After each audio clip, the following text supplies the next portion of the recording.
सो यहाँ पर variable force है, मतलब ये जो फोर्स है वो x के अकॉर्डिंग चेंज हो रहा है। x के अकॉर्डिंग चेंज हो रहा है। देखो मैं पूरा सेलेक्ट कर सकता हूँ, हाँ x के अकॉर्डिंग चेंज हो रहा है। यानी जैसे ये ब्लॉक एग्जैक्टली यहाँ पर था, x इज इक्वल टू 0 पे था, तो x इज इक्वल टू 0 पर इसका इस एंड फोर्स की वैल्यू 0 है। x इज इक्वल टू 1 पे फोर्स चेंज हो गया, F1 हो गया, कुछ भी है, x पे डिपेंड कर रहा है, कुछ और वैल्यू हो जाएगी, यहाँ पे फोर्स की कुछ और वैल्यू हो जाएगी। अब ये F जो है वो x की इक्वेशन के अकॉर्डिंग कैसे चेंज हो रहा है।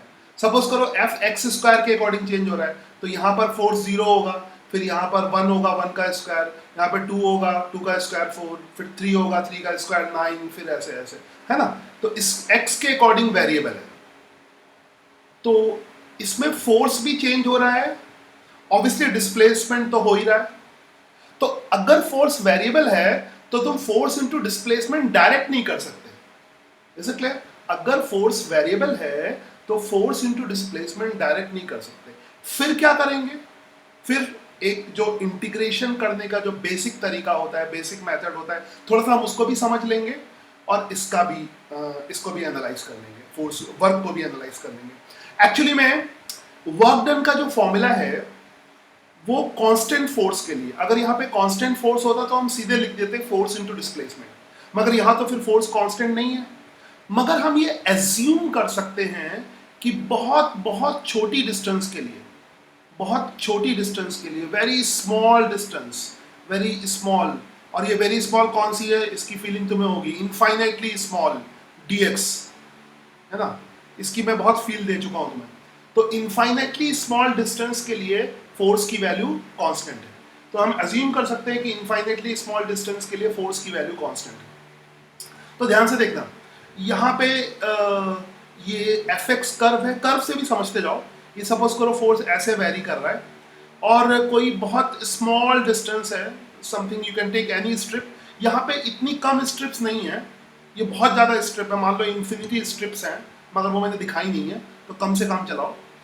तो ये इसका जो छोटा सेक्शन है वो dx है, ठीक है, और ये इनिशियल पोजीशन है जहां पर फोर्स लगना शुरू हुआ, और ये फाइनल पोजीशन है जहां पर फोर्स लगना खत्म हुआ, ठीक है। तो इस बिटवीन दीज पोजीशन फोर्स क्या है, वेरिएबल है, फोर्स की वैल्यू चेंज हो रही है, फोर्स वेरिएबल है, और ये इस डायरेक्शन में मूव कर रहा है, क्योंकि उल्टा भी मूव कर सकता है, तो ये एरो भी दिखाना बहुत जरूरी है कि ऐसे मूव कर रहा है, यानी एक्स की वैल्यू इंक्रीज कर रही है। तो बहुत छोटी सी डिस्टेंस के लिए हम फोर्स की वैल्यू कांस्टेंट ले सकते हैं, बहुत छोटी। याद रखो यहाँ पे इतनी छोटी दिखाई नहीं है ना, इतनी छोटी दिखाई नहीं है, यहाँ पे भी फोर्स तुम कहोगे कि ये वेरिएबल है, मगर अगर बहुत छोटी इनफाइनाइटली स्मॉल डिस्टेंस है तो फोर्स की कोई वैल्यू, ऑब्वियसली अलग अलग वैल्यू होगी, तो फोर्स की वैल्यू तुम कांस्टेंट ले सकते हो। ऑब्वियसली ये फोर्स फंक्शन ऑफ एक्स है, ये सिंपल वाला फोर्स नहीं है, यहाँ पे कुछ वैल्यू होगी फोर्स की, एक्स पे डिपेंडेंट वैल्यू होगी, बट वेरी स्मॉल डिस्टेंस के लिए, पहले पूरा सुन लेना, लास्ट में क्वेश्चन पूछना, पहले समझने की कोशिश करो। इनफाइनेटली स्मॉल डिस्टेंस के लिए मैं इसमें पॉज करूंगा 2 मिनट बाद, जैसे ही खत्म हो जाएगा, फिर न्यूमेरिकल अगले वीडियो में लूंगा। तो ध्यान से, बहुत स्मॉल डिस्टेंस के लिए, वेरी स्मॉल डिस्टेंस, फोर्स की वैल्यू कांस्टेंट ले सकते हो, बहुत स्मॉल डिस्टेंस के लिए। So this is infinitely small, ठीक है। तो हम पूरा वर्क डन तो एक साथ कैलकुलेट नहीं कर सकते, मगर इनफाइनाइटली स्मॉल डिस्टेंस के लिए वर्क डन कैलकुलेट कर सकते हैं। So dw is equal to fx dx।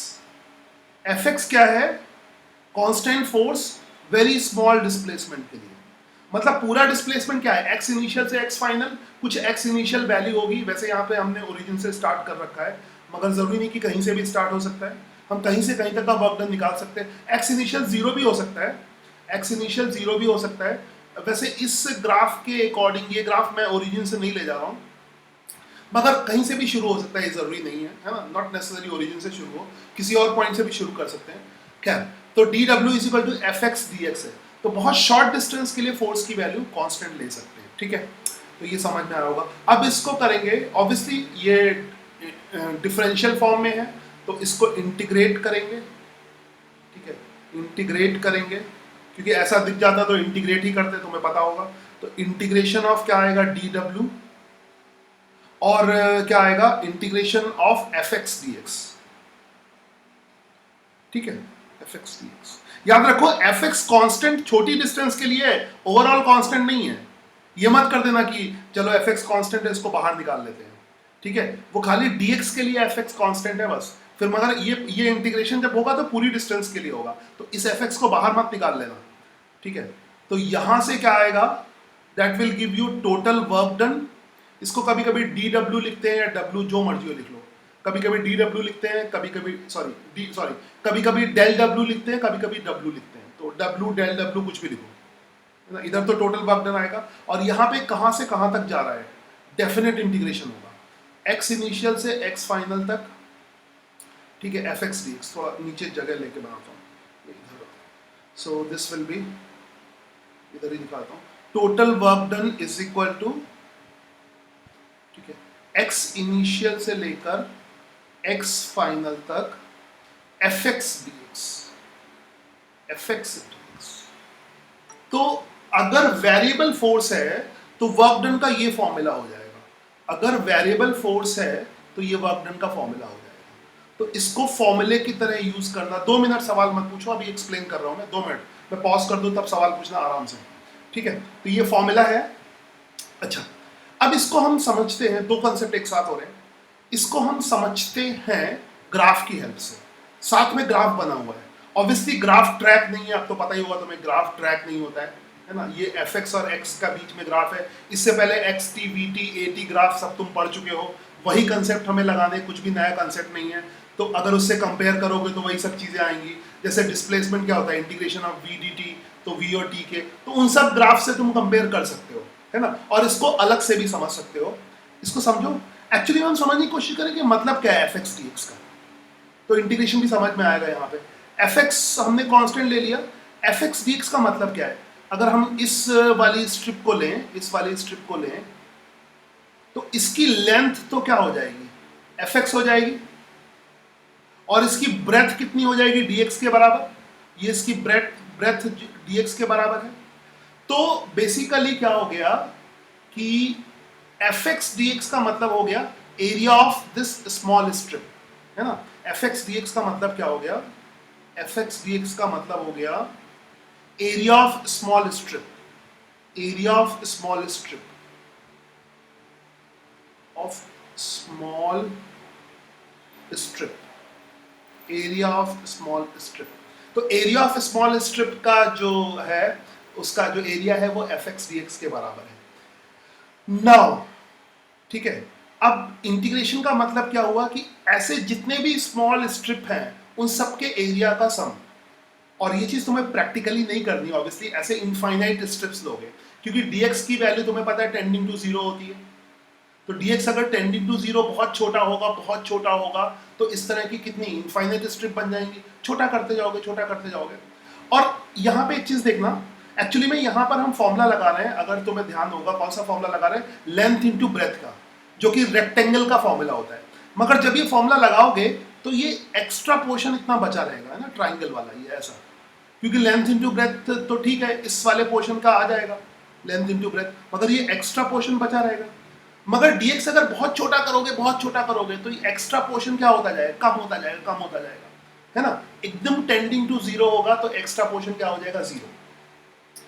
तो ऑब्वियसली फिर इस स्ट्रिप का एरिया निकलेगा। जब हम इंटीग्रेट करेंगे तो x इनिशियल से लेकर x फाइनल तक जितनी भी इनफाइनाइट स्ट्रिप्स हैं उन सब का एरिया निकलेगा। ऑब्वियसली इसको ऐसे निकालना नहीं है, मतलब क्योंकि इन्फिनिटी स्ट्रिप होंगी तो कैसे करोगे, निकालना नहीं है, मगर लॉजिकली समझना है ना, कि what is the meaning of integration. यही इंटीग्रेशन का मीनिंग है।